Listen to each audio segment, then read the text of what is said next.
Good morning, milepost one-time detectives. I hope you are all doing well. This week in IPC, we are going to be learning about a very important famous artist named Joan Miro.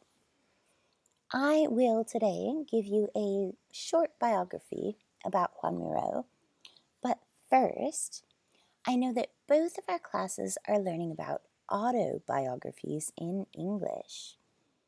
Do you know the difference between a biography and an autobiography? An autobiography, which we're learning about, is a story that you write about your own life. A biography, however, is a story of someone's life that isn't written by them, it's written by a different person. So, this is the short biography of Joan Miro. Joan Miro was a Spanish painter, sculptor, and ceramicist. We've recently learned about ceramics with Mr. Scullion. What material do you think a ceramicist uses? Ceramic. Well done. Joan Miro was born in Barcelona, Spain on April 20th, 1893. His dad was a goldsmith and a watchmaker, and his mum was the daughter of a cabinet maker.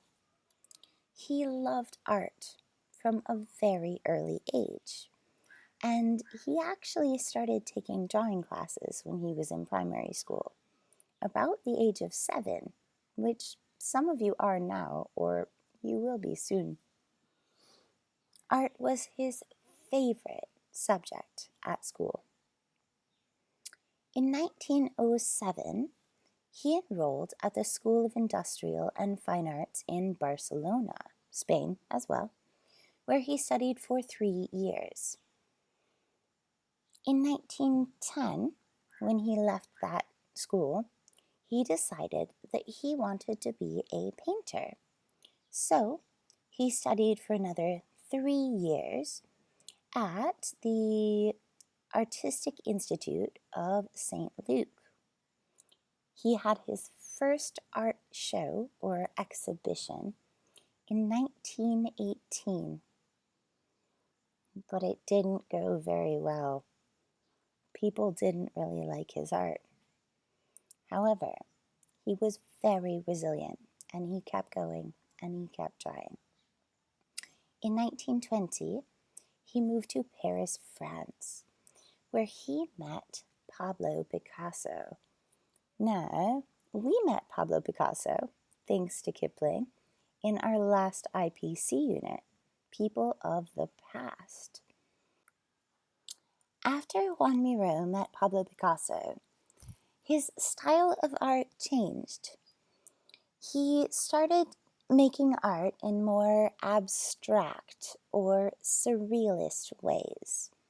This means his art didn't look like something you would find in a photograph. Joan Miro got married in 1929 and he had a daughter in 1931.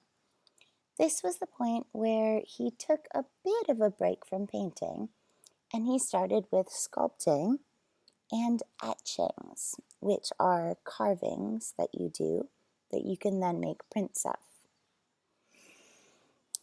Joan Miro was very critical about the situation in his home country of Spain. Although he lived in France at the time, he did go back to Spain for holidays. But he wasn't very happy with what the government was doing in his home country. So a lot of his art is representative of that.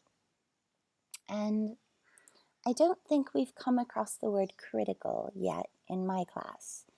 You might have in year 2, but to be critical means to think really, really hard about what is right and what is wrong about a situation, and to make your own judgments, not just to think what everybody else is thinking.